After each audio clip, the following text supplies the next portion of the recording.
بسم اللہ الرحمن الرحیم۔ السلام علیکم ناظرین، میں ہوں شیخ ابرار سعید۔ گزشتہ دنوں میری نظر سے ایک تحریر گزری، انتہائی ایمان افروز تحریر تھی۔ میں چاہوں گا کہ آج آپ سب کو بھی اس تحریر کی ایمان افروزی میں شامل کروں۔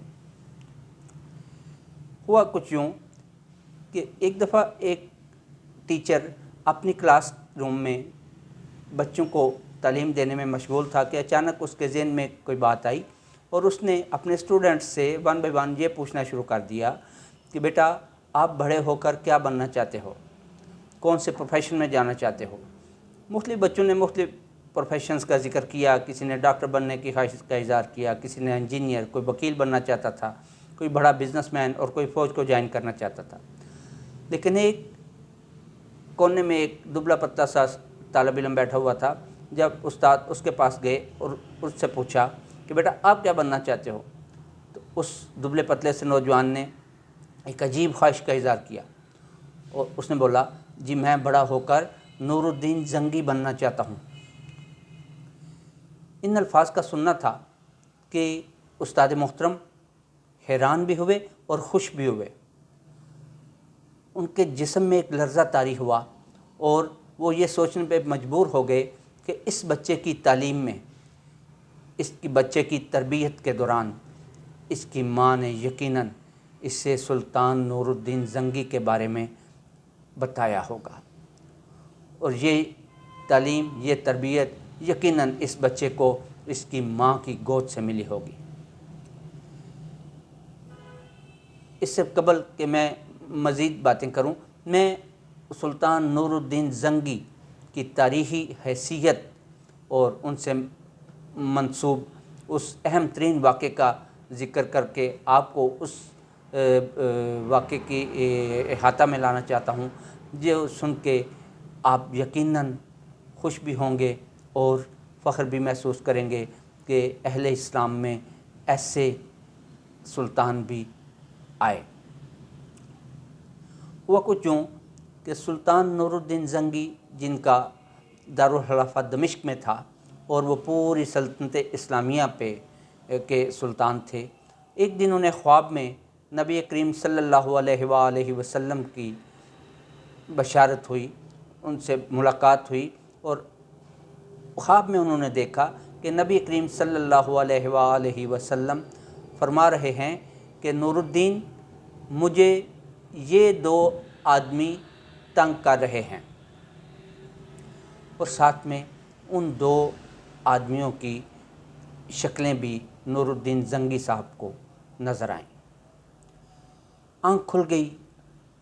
نور الدین زنگی، جس کے دل میں جذبہ ایمان موجود تھا اور وہ صحیح راسخ العقیدہ مسلمان تھا، اس کو اب نیند کہاں آئے کہ جس کو خواب میں نبی کریم صلی اللہ علیہ وآلہ وسلم کی صورت نظر آ جائے تو پھر اس کی آنکھوں، اس کے ذہن، اس کے دماغ اور اس کے دل سے دنیا کی اور کوئی چیز جگہ نہیں بنا سکتی۔